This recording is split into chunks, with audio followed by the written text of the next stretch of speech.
So, Megamind got a sequel. I'm sure many of you at home are genuinely shocked by this bit of news and probably just did a spit take. But yes, after 14 years of waiting, a sequel to one of DreamWorks' most entertaining, funny, and underrated movies finally got a sequel. Don't get your hopes up, though. I'm about to smash them like a barrel of unsuspecting grapes. Is Megamind versus the Doom Syndicate the sequel that Megamind deserved? Well, let me put it to you this way. If Megamind became hopelessly addicted to drugs, stole from his family, held a foster home and the 12 orphans inside hostage, executed each one of them one by one on live television while quoting both Charlie Manson and praising the works of Mengele, and then got off because of a technicality, and then created a podcast in which he gloated about all of his legal troubles and how he got off scot-free while lovingly interviewing David Zaslav and selling a book that said, "I did it and I'm happy I did," then yes, this would be the sequel that Megamind deserves. An hour and a half of pure hell, worse than anything Satan could ever conjure in his worst nightmares. But Megamind didn't do any of this and didn't deserve this sequel, and come to think of it, neither did we.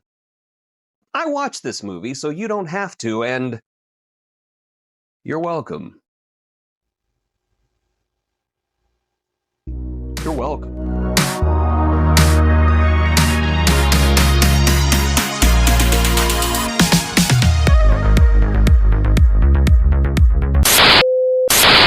Megamind vs. the Doom Syndicate is a 2024 animated sequel featuring the voices of not Will Ferrell, not Tina Fey, and not David Cross that picks up the story of the 2010 animated film Megamind and proceeds to unleash an unholy torrent of rancid diarrhea all over it before presenting it to you on the Peacock streaming network, the stench of which will sting your eyes and burn all the hair out of your nostrils.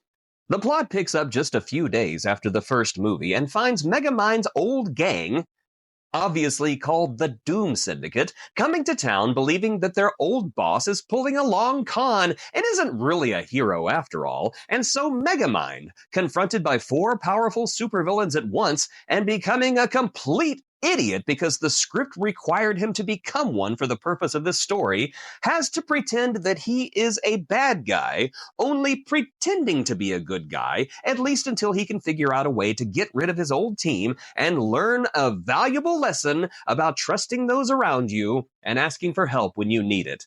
A lesson that we're hit over the head with repeatedly as though we're in a Walking Dead season finale.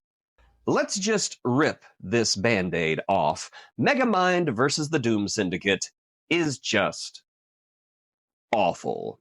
I knew I was tempting fate when I said I didn't think I'd see a movie worse than Madam Web, because Megamind versus the Doom Syndicate is the first movie I've seen since that other cinematic experience, and it's every bit as bad. But is it worse? I'm not going to say. I'm done poking the bear of fate in the tummy. I will say that I honestly don't think that this movie won't be in the bottom 10 of 2024. I just don't think that that's possible, and I don't think that saying that is tempting fate at all.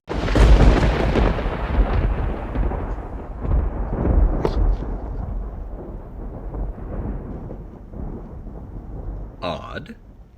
So what's wrong with Megamind versus the Doom Syndicate?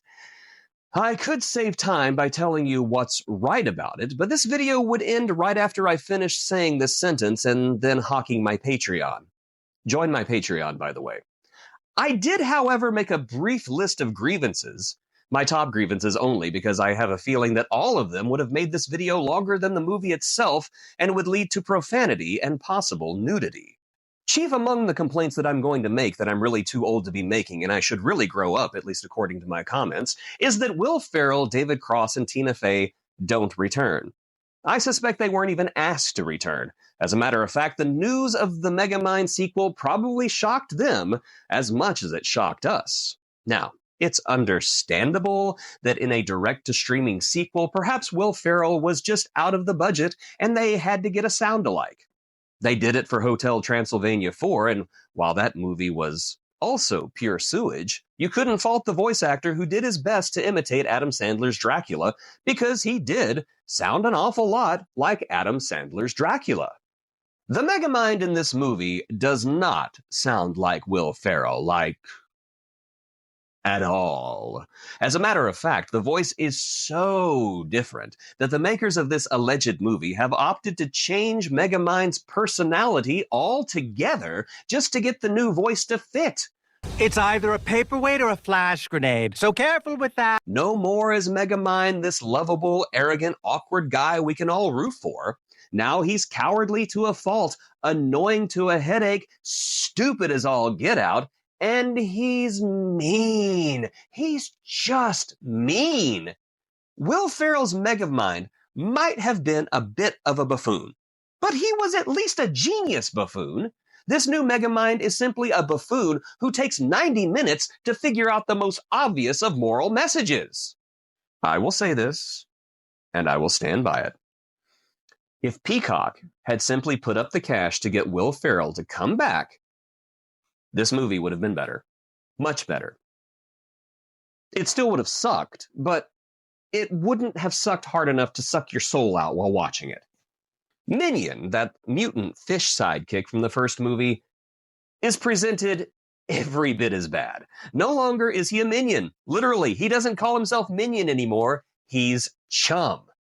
But he's a completely different character as well, so it's fine. He's not a lovable, loyal, silly character we grew to love from the first movie, but rather he's just there. He's a placeholder, a piece of furniture who hardly appears in the first half and then goes through predictable motions in the second. The new voice isn't as bad as Megamind's voice, but still pretty bad and doesn't begin to capture David Cross's innocent sarcasm. You know, I used this analogy in my review of Babylon 5: The Road Home, but it's a good analogy, so I'm going to use it again. Watching this movie is like watching strangers put on my friends' clothes and try to impersonate them. It's creepy, and I personally feel insulted that they didn't think I would notice.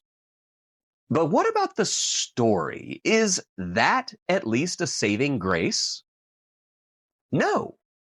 No, it's not. Where Megamind is a delightful, subversive tale of nature versus nurture and the power of choosing who and what you want to be, Megamind versus the Doom Syndicate is an obvious, simple, and monumentally insulting film about appreciating people around you and asking for help when you need it. Not once does it deviate from a formula. Not once does it do or say anything unexpected, and not once does it ever justify its own existence, other than being the pilot of a cartoon show I didn't even realize existed until it was recommended to me once this movie was mercifully over. Not only did I watch a truly wretched movie, I just watched a commercial. Why, yes, I would like my torture to continue. Let me watch the Megamind TV show. The new characters introduced in this movie are just stupid. Every single one of them. I have no other words that could be more accurate than they are stupid. It's like someone at DreamWorks was a fan of superhero movies and said, Weather Wizard, Scarecrow, Hulk, Joker, we have our own Legion of Doom and we don't have to create anything. Hooray!